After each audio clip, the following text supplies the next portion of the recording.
और ये मेरी आज की धारणा नहीं है जी, ये युगों युगों से चली आ रही है। वो शैलेश भैया, एडम ने ईव से पूछा, एडम एंड ईव यानी आदम और हव्वा, दुनिया का पहला पुरुष और पहली महिला। उसने पूछा कि डार्लिंग क्या तुम मुझे प्यार करती हो? ईव ने कहा नहीं। बोला तो मुझसे ब्याह क्यों किया था? बोली मेरे पास चॉइस कहाँ थी। कॉमेडी के वीडियोस देखने के लिए हमारे चैनल को लाइक और सब्सक्राइब करें।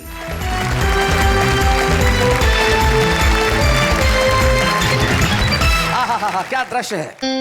ऐसा नहीं लग रहा जैसे कोई लड़का लड़की देखने किसी के घर गया हो।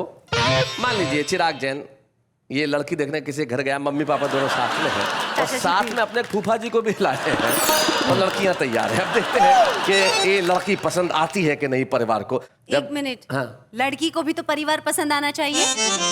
ये परिवार पसंद नहीं आएगा।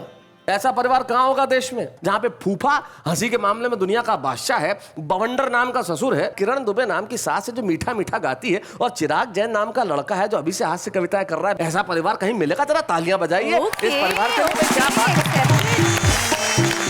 आपको लड़की पसंद आए कि नहीं आए, लेकिन आपको हमारा एक काम करना पड़ेगा भाई। हमारे एक खास मेहमान हमारे बीच में है, उन्हें खुश करना बड़ा जरूरी है, तभी ये रिश्ता तय हो पाएगा। उनका नाम है चमन लाल उखड़ा। जरा तालियां बजाइए चमन लाल उखड़ा जी। आइए।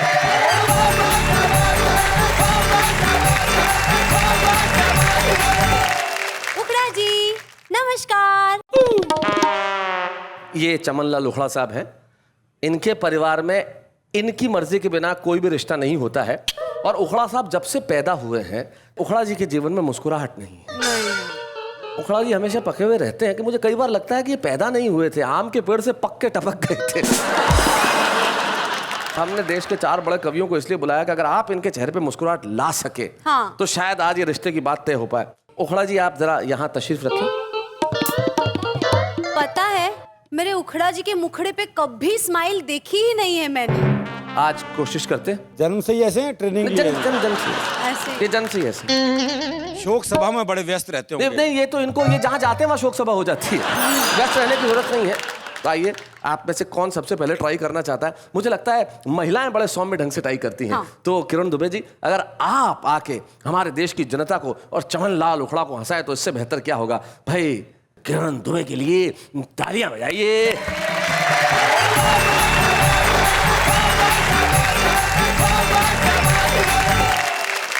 तेरी आँखों के सिवा दुनिया में रखा क्या है? क्या बात है फूफा जी। तेरी आँखों के सिवा दुनिया में रखा क्या है? एक मिनट किरण जी, ये आपका लिखा हुआ है? नहीं, ये चिराग फिल्म का गाना है। तो फिर आप क्यों गा रही है? मैं तो इनकी आंखें देख के गाना शुरू कर दिया। वैसे ये गाना जो है ना, ये नकली है। अच्छा, आज के जमाने में असली गाना क्या है वो मैं आपको सुनाइए। चलिए। एक कुर्सी के सिवा नेता में रखा क्या है? क्या बात है, वाह वाह वाह। एक कुर्सी के सिवा नेता में रखा क्या है? माला वोटों की जपे कर्मों से अब ना डरे। इसका जीना इसका मरना सभी कुर्सी के तले। एक कुर्सी के सिवा नेता में रखा क्या है? क्या बात है किरण जी, वाह वाह। आपस के झगड़ों से मिलती नहीं इनको फुर्सत कहाँ। कुर्सी कहीं छिन्ना जाए लगी इनको चिंता यहाँ। एक दूजे से लड़ी कुर्सी के पीछे पड़े।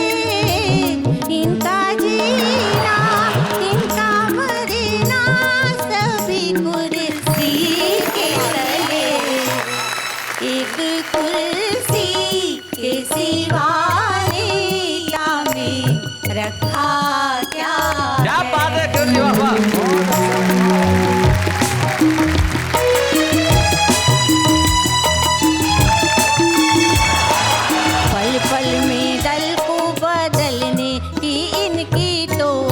आदत बुरी, किसको गिराए और किसको उठाए ये फितरत बुरी।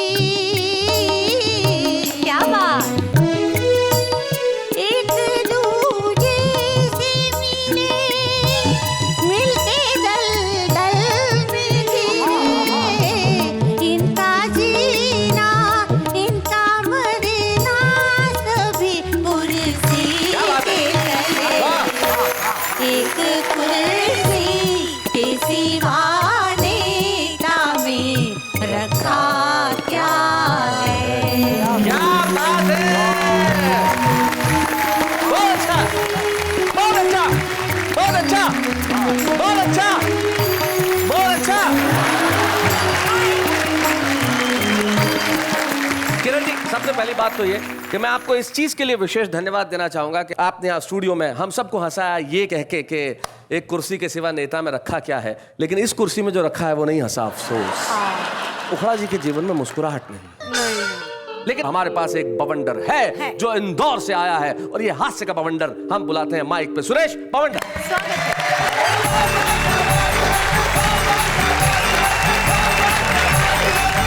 एक रचना पिछले दिनों हमारे देश में एक प्रोग्राम चल रहा था, प्रौढ़ शिक्षा। यानी कि जो हमारे एल्डरली एज के लोग हैं, जो बचपन में स्कूल में नहीं पढ़े, जो 50-60 साल के हो गए हैं, उन्हें पढ़ाने के लिए सरकार ने कार्यक्रम शुरू किया जिसे कहते हैं प्रौढ़ शिक्षा कार्यक्रम, जिसमें आप एडमिशन ले सकती हैं। जी। ओके। कि सरकार ने जैसे ही प्रौढ़ शिक्षा का अभियान चलाया, ये खबर सुनते ही बुड्ढों का बचपन लौट आया। अच्छा। गांव-गांव, शहर-शहर स्कूल खोले, हम नहीं पढ़ेंगे, कुछ शरारती बुड्ढे बोले। अच्छा, शरारती बुड्ढे। तभी शिक्षा अधिकारी बोला, तुम्हें क्या, तुम्हारे बाप को पढ़ाया जाएगा और संपूर्ण राष्ट्र को साक्षर बनाया जाएगा। अरे निरक्षर ये दुनिया छोड़ जाओगे तो क्या ऊपर भी जाके अंगूठा लगाओगे? इसलिए कल से गांव में एक पाठशाला खोली जाएगी और सबको पढ़ाने शहर से एक मैडम आएगी। ओहो, मैडम आएगी। मैडम का सुनते ही बुड्ढों की धड़कनें बढ़ने लगी और एक चालू किस्म के बुड्ढे की दाईं आंख फड़कने लगी। अरुण जैमिनी, ध्यान से सुनो। मुस्कुराते हुए पड़ोसी बुड्ढे से बोला, यार बड़ा मजा आएगा जब मैडम पढ़ाएगी, बचपन तो बचपन, हमारी जवानी भी लौट आएगी। सारे बुड्ढे हसीन सपनों में खो जाने लगे और सबको माधुरी के सपने आने लगे। ओए होए। तो सज सवर के 60 साल का ये बालक पढ़ने को चला। बालक। उसका ये उतावलापन अम्मा जी को खला। पड़ोसन से बोली, देखो इस बुड्ढे की चाल में क्या बागपन छाया है और पढ़ना जरूरी है, इसे 60 साल में समझ आया। बहुत बढ़िया बवंडर जी, क्या बात है। तभी पड़ोसन बोली, हाँ बहन, रामू का बप्पा भी बैरंग स्कूल गया है और बोलेगा क्या खाक, 32 ही तो घर भूल गया। सारे बुड्ढे बैठे थे क्लास में लिए आशा, तभी छा गई निराशा। शिक्षा अधिकारी बोला कि मैडम नहीं आएगी। बुड्ढे बोले, हाय अब हमें कौन पढ़ाएगी? शिक्षा अधिकारी बोला, इस समस्या का समाधान किया जाएगा, फिलहाल तुम्हें नत्थू सरपंच पढ़ाएगा। नत्थू सरपंच। नत्थू सरपंच का नाम सुनते ही बुड्ढे बिचकने लगे, कुछ बुड्ढे सकरी गली से खिसकने लगे। तभी नत्थू सरपंच ने एक अखंड भारत के फटे पुराने नक्शे पे छड़ी रखते हुए एक इंटेलिजेंट बुड्ढे से पूछा, बताओ ये पंजाब है कि सिंध है? वह बोला, सर मैं कैसे बताऊं, मुझे तो मोतियाबिंद। क्या बात है। नत्थू सरपंच ने पूछा, अच्छा बाबा ये तो बताओ कि स्त्री में छोटी ई की मात्रा लगेगी या बड़ी ई की? वह बोला, सर सीधी सी बात है, यदि स्त्री छोटी होगी तो छोटी ई की लगेगी, नहीं तो बड़ी होगी तो बड़ी ई की लगेगी। नत्थू सरपंच बोला, तुम्हें क्लास से भगा दूंगा, तुम्हारे माथे से साक्षरता की लाइन मिटा दूंगा। बुड्ढे बोले, हमें क्लास से भगा दोगे, हमारे माथे से साक्षरता की लाइन मिटा दोगे, और हम क्लास से भाग जाएंगे तो तुम्हारे प्रौढ़ शिक्षा के प्रोग्राम धरे रह जाएंगे। ये कह के बुड्ढे सटक लिए। नत्थू सरपंच ने हाथ पैर पटक लिए। तभी चाय लेके एक 10 साल का बालक आया। वह बोला, सर मुझे पढ़ा दीजिए, बदले में भले ही आप चाय के पैसे मत दीजिए। नत्थू सरपंच बोला, बेटा इस क्लास में केवल बुड्ढों को पढ़ाया जाएगा, तेरा नंबर तो 50 साल बाद आएगा। क्या बात है भाई, वाह वाह वाह, बहुत बढ़िया।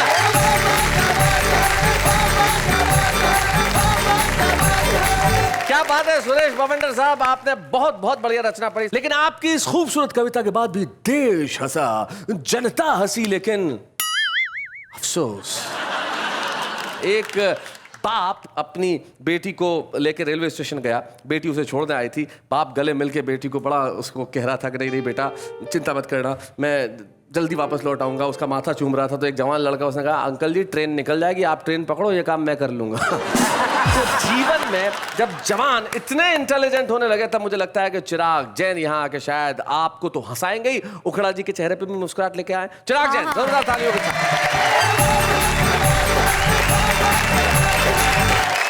भाई लड़की तुझे ही पसंद करनी है तो थोड़ा ढंग से, हाँ, और उखड़ा साहब भी। या नॉट मी, हिम फर्स्ट। मैं ऑलरेडी इन सब चोचलों में काफ़ी लेट हो चुका हूँ। अच्छा अच्छा अच्छा। दरअसल शादी और मोबाइल के मामले में आदमी की एक सी धारणा होती है कि जितना देरी से करेगा उतना लेटेस्ट मॉडल मिलेगा। और ये मेरी आज की धारणा नहीं है जी, ये युगों युगों से चली आ रही है। वो शैलेश भैया, एडम ने ईव से पूछा, एडम एंड ईव यानी आदम और हव्वा, दुनिया का पहला पुरुष और पहली महिला। उसने पूछा कि डार्लिंग क्या तुम मुझे प्यार करती हो? ईव ने कहा नहीं। बोला तो मुझसे ब्याह क्यों किया था? बोली मेरे पास चॉइस कहाँ थी।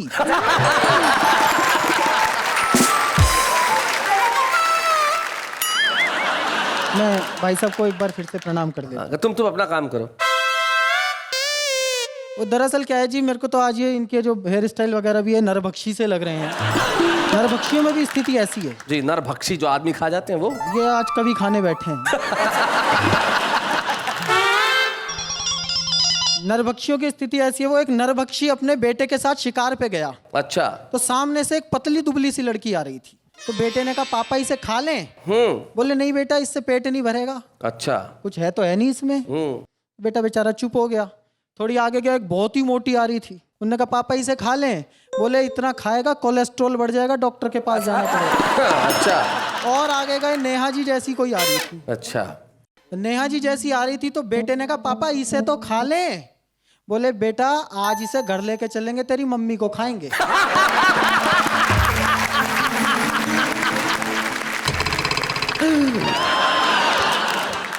वो एक और बात याद आ गई जी नरभक्षी पे, मुझे मैं हाथ की हाथ बता देना चाहता हूँ जी। आज एक नरभक्षी ने अपनी बीवी से शाम को पूछा, डार्लिंग आज डिनर में क्या बनाया है? बोली आलू गोभी। अच्छा। बोले और कल क्या बनाओगे? बोले ये नहीं हंसा तो आलू चमन लाल।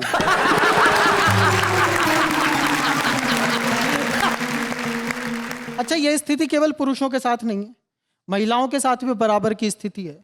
वो मुझे याद है, एक आदमी की लॉटरी निकल गई, उसने अपनी बीवी को फोन किया खुश होके। अच्छा। बोला जानू क्या तुम मेरे साथ पेरिस चलना पसंद करोगी? बोली वो तो ठीक है जानू, लेकिन मैं अपने पति को क्या बताऊंगी?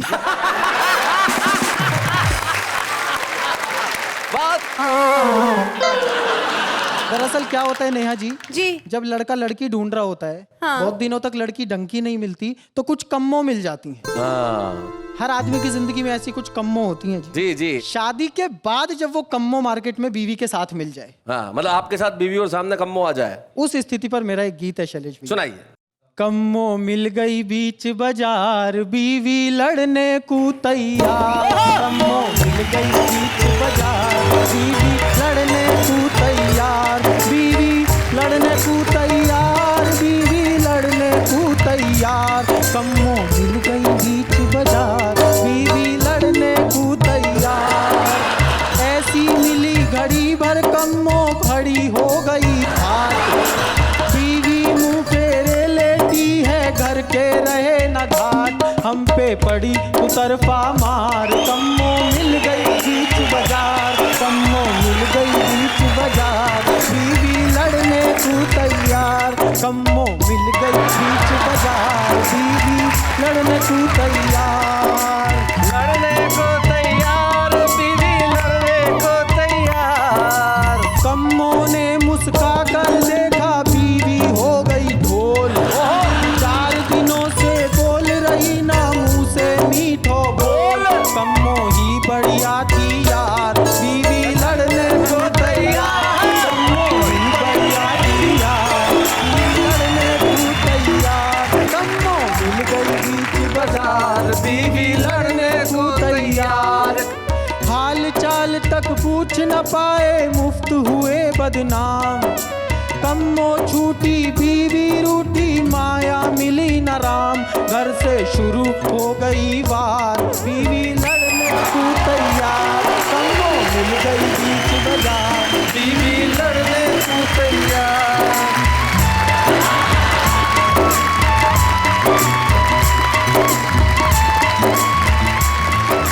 क्या बात है!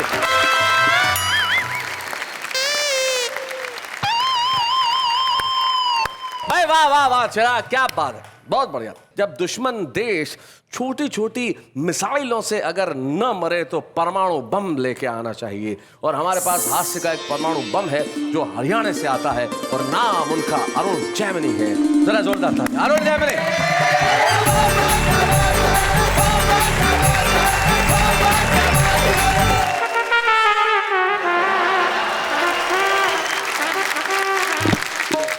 ये क्या किया आपने? ये गेंडा कहाँ से लाए हो आप?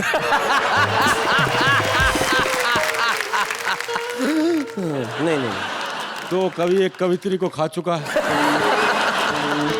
हाँ नेहा जी, आहा क्या आपने क्या बोला था मेरे को बुलाने से पहले? I appreciated you know. बस ये अंग्रेजी की दिक्कत है हरियाणा के आदमी के साथ।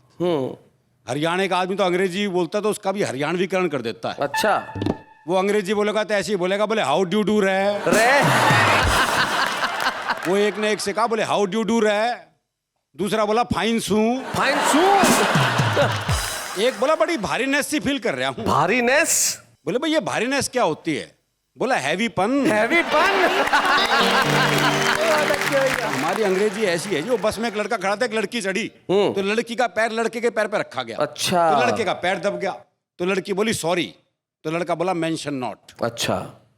लड़की आगे बढ़ गई, पीछे हरियाणा का बूढ़ा चढ़ गया, गलती से उसका पैर भी उस लड़के के पैर पे रखा गया। तो उसने लड़की की देखा देखी कह दी सॉरी। तो लड़का बोला तमीज नहीं, आप देख के नहीं चल सकते, सारा जूता खराब कर दिया, पैंट खराब कर दी, चलने की तमीज नहीं आपको?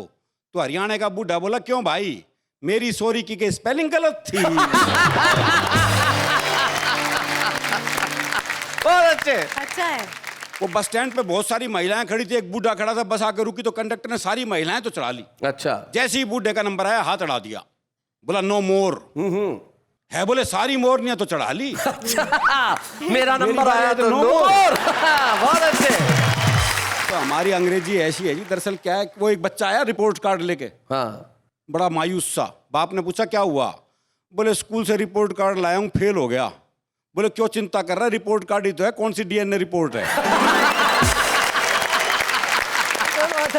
तो हमारी अंग्रेजी ऐसी है। दरअसल क्या है, हमारे यहाँ तो पढ़े नहीं पढ़े वो बराबर ही है मामला, और नहीं पढ़े तो भी कम नहीं है वो। अच्छा। वो एक तो कभी स्कूल गया ही नहीं, उसका काम था दिन भर गाय भैंस का गोबर इकट्ठा करना और छत पे उपले थापना गोश्त से। जी। उपले उपले समझते हो ना? हाँ। जब गोबर सुखाते हैं उसका ईंधन बनता है जो चूल्हे में डालते हैं, उससे ग्रामीण भाषा में उपले कहा जाता है। Okay. और ग्रामीण में गोश्त से कहा जाए। जी। गोबर। गोबर तो ये बैठा है। आप हंसाने की जगह गुस्सा कर देंगे। क्या करूं भैया, अब जाकर अगर हंस नहीं रहा तो मैं क्या करूं बताओ। ये गोबर ईंधन बनकर तुम में आग भी लगा सकता है। आगे हाँ। बोलो। उसका काम था दिन भर गाय भैंस का गोबर इकट्ठा करना, छत पे उपले थापना। हाँ। बड़ा हुआ तो लड़की वाले रिश्ते के लिए आए, तो लड़की के बाप ने लड़के के बाप से एक सामान्य सा सवाल कर दिया। बोले जी लड़का कितना पढ़ा लिखा है? बोले तुम पढ़े लिखे की बात कर रहे हो, उसके ऑटोग्राफ छत पे सूख रहे हैं। ऑटोग्राफ। एक कविता आपको सुनाता हूँ। जी। एक दिन मैंने अखबार में पढ़ा कि जेल में मिलती हैं सुविधाएं आलीशान। अच्छा। देखने को रंगीन टीवी, पढ़ने को पत्र पत्रिकाएं, और खाने को मिलते हैं एक से एक बढ़िया पकवान। ये पढ़कर मुझ बेरोजगार को लगा कि यहाँ तो मिलती है 5 स्टार सुविधाएं। अच्छा। नौकरी ढूंढने से तो अच्छा है किसी तरह जेल ही चला जाए। अब मुझे दिन में रात में, गर्मी सर्दी बरसात में, कश्मीर की वादियों की जगह जेल के हसीन रंगीन दिलकश सपने आने लगे। ओहो, जेल के सपने रोज रोज लुभाने लगे। मेरी आत्मा मुझे बार बार कचोटती, मूर्ख कवि सम्मेलन में चला जाता है, इससे तो जेल क्यों नहीं हुआ था। बहुत अच्छे। जेल जाने की धुन में मैं इस कदर बीमार पड़ गया, मलेरिया की जगह जलेरिया में जकड़ गया। जलेरिया, वे बहुत अच्छे। इस अवस्था में मैं घर पर भी कैदियों वाले कपड़े पहनने लगा। अच्छा। और घर की खिड़की के सीखचों पर बैठने लगा। अच्छा। जब जब भी कोई मेहमान मिलने आया, मुझे ऐसा लगा जैसे जेल में कोई मिलाई करने आया। जब बात हद से आगे बढ़ गई तो मेरे पैरों की जोड़ी तिहाड़ जेल की ओर बढ़ गई। अच्छा। मैंने वहां देखा एक कैदी रिवॉल्विंग चेयर पर बैठा रसमलाई खा रहा था और एक पुलिस वाला उसके पांव दबा रहा था। क्या बात है, बहुत बढ़िया। और साथ साथ गिड़गिड़ा रहा था, भाग जा मेरे बाप, कब तक हमारी छाती पर मूंग दलेगा?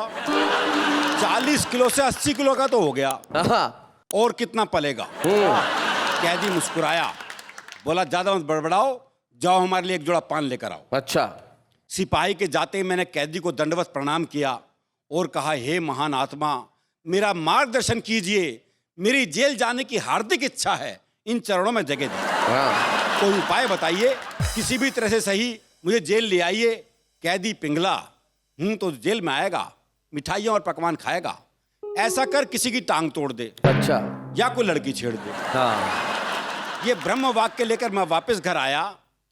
एक दिन मैंने एक आवारा लड़के की टांग तोड़ दी। हाँ, अब जेल जाना पक्का।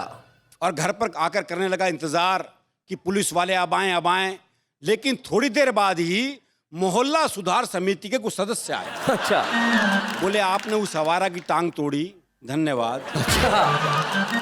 हम सार्वजनिक रूप से आपका अभिनंदन करना चाहते हैं। हाँ। और इस पुण्य कार्य के लिए आपकी प्रशंसा करना चाहते हैं। बहुत अच्छे हैं। अभिनंदन के एक हफ्ते बाद वही आवारा लड़का मेरे घर आया। अच्छा। और मिठाई का डिब्बा मेरे हाथ में थमाया। बोले, आपसे मिलकर तो मेरी जिंदगी बदल गई। आपने उस दिन टांग तोड़कर मुझे विकलांग किया और इस चक्कर में मुझे नौकरी मिल गई। वाह वाह वाह वाह, बहुत बढ़िया। मैंने सोचा अब अगला उपाय क्या जाए, बस में किसी लड़की को ही छेड़ दिया जाए। बस में लड़की को छेड़ दिया जाए। तो बस में घुसते ही मैंने एक सुंदर कन्या की तरफ आंख चलाई। वो कुछ नहीं बोली तो हमने उसकी उंगली दबाई। कहा? लेकिन वो तो कमाल थी, उसने अपनी उंगली नहीं हटाई। अच्छा। उंगली से हम थोड़ा और आगे बढ़े तो 2 पुलिस वाले हमारे सिर पर आ चढ़े। बोले, शर्म नहीं आती, सरेआम लड़की को छेड़ते हो, अपनी उंगली उसकी उंगली से भेड़ते हो। तभी तीसरे पुलिस वाले ने टोका, अबे रहने दे, सस्पेंड कर देगा दरोगा, सरेआम लड़की छेड़ रहा है, जरूर किसी बड़े बाप का बेटा होगा। वाह वाह वाह वाह, बहुत बढ़िया। पहला बोला, नौकरी गई भाड़ में, ये बड़े बाप के बेटे ऐसा ही करते हैं शराफत की आड़ में। क्या बात है। ये बड़े बाप के बेटे ऐसा ही करते हैं शराफत की आड़ में। लड़की दरअसल छिड़ी ही नहीं थी। अच्छा। उंगली उसकी उंगली से भिड़ी नहीं थी, इसलिए वो बीच में पुलिस वाले से बोली, भाई साहब क्यों इतने हैंडसम लड़के को बदनाम करते हैं? बहुत अच्छे। क्यों इतने हैंडसम लड़के को बदनाम करते हैं? इन्होंने तो मुझे छेड़ा ही नहीं। उस लड़की को छेड़ना मुझे और सता गया, क्योंकि शाम को ही उसका बाप घर पर रिश्ता लेके आ गया। एक दिन मैंने एक महिला का पर्स चुराया। अच्छा। और भागा भागा पुलिस स्टेशन आया। वह महिला वहीं बैठी पाई और जैसे ही उसने पर्स चोरी जाने की रिपोर्ट लिखाई, मैंने पर्स को थानेदार के आगे सरकाया और हथकड़ी लगवाने की मुद्रा में अपने हाथों को आगे बढ़ाया। पुलिस वाले ने मेरे हाथों को झड़क दिया। मुफ्त में जेल जाना चाहता है। हाँ, क्या बात है भाई, वाह वाह, बहुत बढ़िया पंक्ति है। मुफ्त में जेल जाना चाहता है। इतना कहकर उसने एक फोन मिलाया और अपने साले को थाने में बुलवाया, मुझे 2 डंडे मारकर वापस भिजवा दिया और पर्स चुराने के आरोप में उस साले ने अपने साले को अंदर करवा दिया। क्या बात है, वाह। अब आप ही लोगों से कुछ उम्मीद है। इतना क्वालिफाइड अपराधी, इतना जेन्युइन अपराधी खुलेआम घूम रहा है, जेल जाने के लिए कोई सोर्स ढूंढ रहा है। अब आप ही कोई उपाय बताओ, हो सके तो कोई सोर्स भिड़वाओ और किसी भी तरह से सही मुझे आप जेल तो भिजवाओ। क्या बात है, वाह वाह। वैसे आप भी क्या उपाय बताओगे? अगर आपके पास ही कुछ उपाय होते तो आप ये कविता घर पर नहीं बल्कि जेल में रंगीन टीवी पे देख रहे होते। क्या बात है, बहुत बहुत बहुत अच्छा।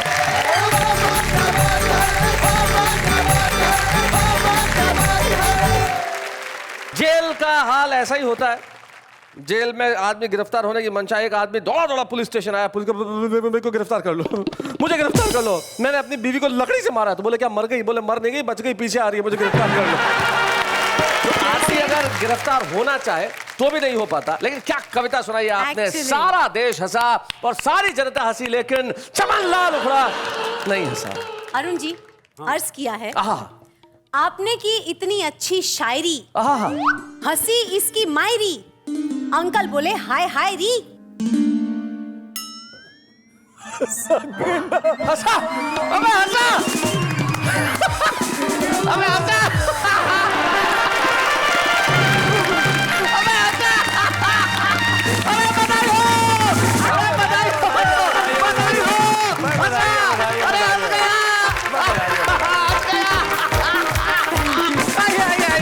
क्या बात है, क्या बात है। माफ कीजिएगा कि हमने आपको कहाँ फंसा दिया। देश के बड़े बड़े दिग्गज जो न कर सके, दो कौड़ी की शायरी ने आपको हंसा दिया।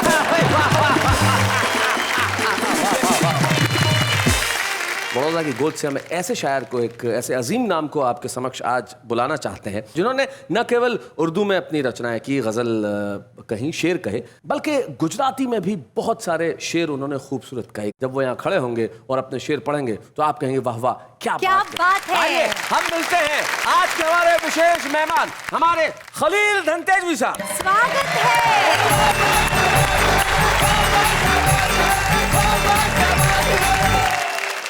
चार हल्की फुल्की प्यार बनती है कि जी अता हो।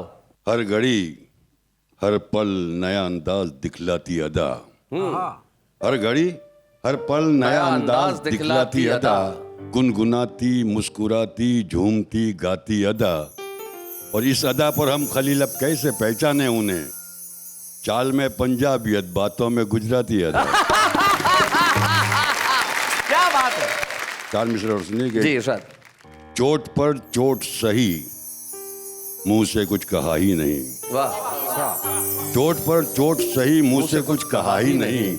हाँ मगर ये न समझना कि दिल दुखा ही नहीं। क्या बात है, बहुत अच्छा। चोट पर चोट सही, वाह वाह वाह वाह। जो हुआ वो किसी अखबार में छपा ही नहीं, और जो छप गया ऐसा तो कुछ हुआ ही नहीं। क्या बात है वाह, बहुत बढ़िया खलील साहब, क्या बात है। कभी हंसा के गया और कभी रुला के गया, गरज के वो मुझे हर तरह आजमा के गया। वाह। कभी हंसा के गया फिर कभी रुला के गया, गरज के वो मुझे हर तरह आजमा के गया। मैं अपने मुंह से बड़ी बात तो नहीं करता, यहाँ का जिल्ले इलाही भी घर पे आके गया। क्या बात है। मैं अपने मुंह से बड़ी बात तो नहीं करता। और गजब तो ये कि उजालों की सल्तनत वाला, गजब तो ये कि उजालों की सल्तनत वाला, उजालों की सल्तनत वाला मेरे चिराग से अपना दिया जला के गया। क्या बात। गजब तो ये कि उजालों की सल्तनत बहुत वाला। अच्छे। गजल के चंद शेर देखे, एक ने बोला जोर से बोलो, दूजा बोला धीरे बोल। एक ने बोला जोर से बोलो, दूजा बोला धीरे बोल। फिर मुझको समझाने आया पूरा टोला, धीरे बोल। रात का सन्नाटा कहता है परी उतरने वाली है। वाह। रात का सन्नाटा कहता है परी उतरने वाली है। हो सकता है यहीं पे उतरे उड़न खटोला, धीरे बोल। हो सकता है यहीं पे उतरे, हो सकता है यहीं पे उतरे उड़न खटोला, धीरे बोल। और आंधी भी कुछ दूर हवा का भेष बदल कर बैठी है।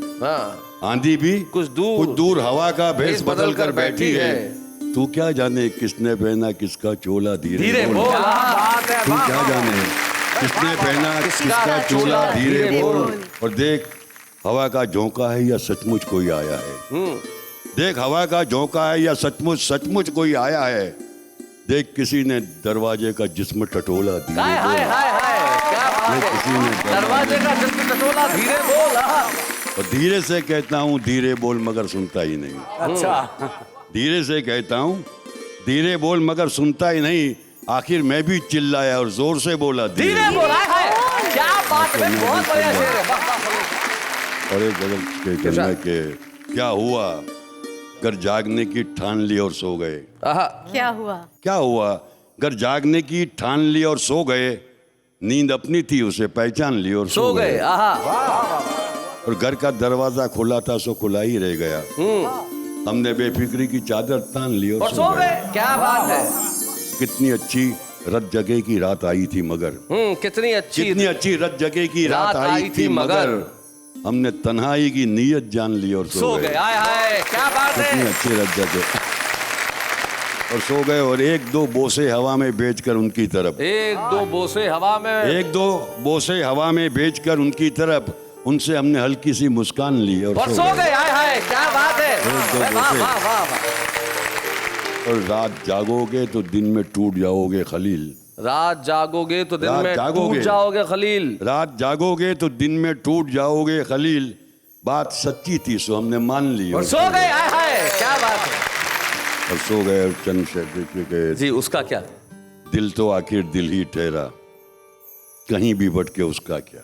दिल तो आखिर दिल ही ठहरा, दिल तो आखिर दिल ही ठहरा, कहीं भी भटके उसका क्या? उसका क्या। और शहर में मेरी बदनामी के होंगे चर्चे, उसका क्या। उसका क्या? क्या बात है। और तुमने तो रो रो के दुपट्टे पानी पानी कर डाले।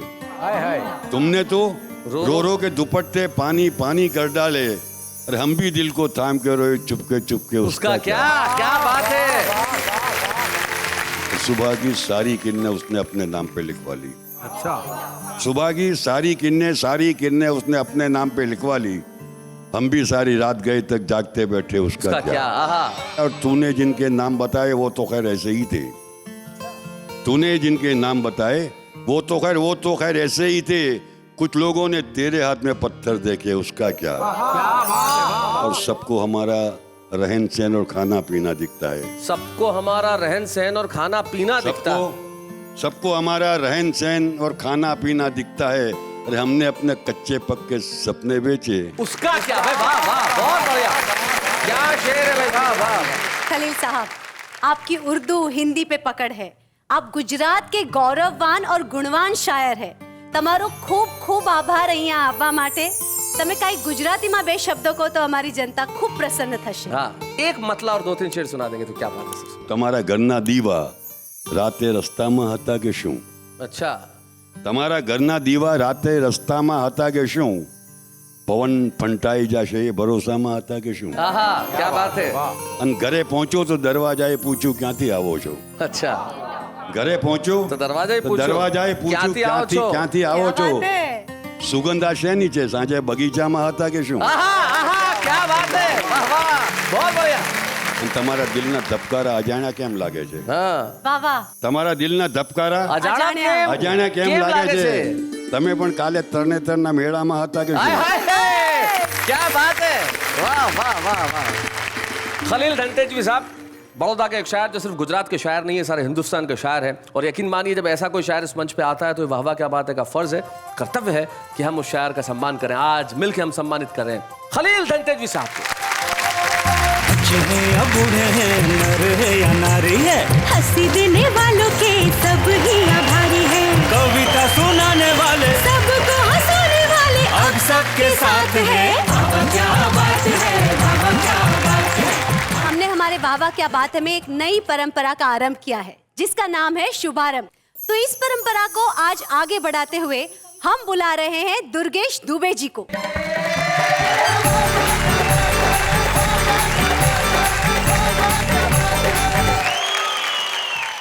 दुर्गेश जी, जब मैंने आपका नाम लिया तो मेरे साथ सबको लगा होगा कि कोई बड़े बुजुर्ग इंसान आ रहे हैं, पर इतनी छोटी उम्र में आपका इतना बड़ा शुभारंभ, क्या बात है। आपका बहुत बहुत शुक्रिया नेहा जी। एक बहुत छोटा सा गीत रखता हूँ, आप सभी का आशीर्वाद चाहता हूँ। कि दीवाना बना मैं दीवाना, दीवाना बना मैं दीवाना, वो पहली नजर में नजर का मिलाना, वो पहली नजर में नजर का मिलाना, तेरा मुस्कुरा के वो पल के झुकाना, मेरे पूछने पर तेरा कुछ न कहना,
कविता का शुभारंभ वाह वाह क्या बात है के मंच पे किया। Thank you so much.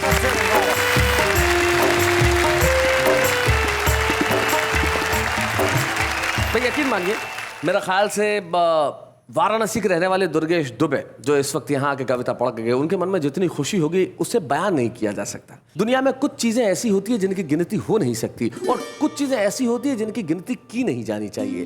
वाह वाह क्या बात है में आपके घरों में कितने ठहाके लगते हैं, इसकी गिनती मत करिए, हंसते रहिए। हमने कसम खा रखी है कि आपके घरों में समस्याओं को आने नहीं देंगे, चिंताओं को घुसने नहीं देंगे, आपके दरवाजों पे टेंशन कभी दस्तक नहीं देगा, क्योंकि जब तक हम हैं आपकी हंसी में बहुत दम है और हम सब मिलके चाहे दिन हो या रात हो कहते रहेंगे वाह वाह क्या बात है।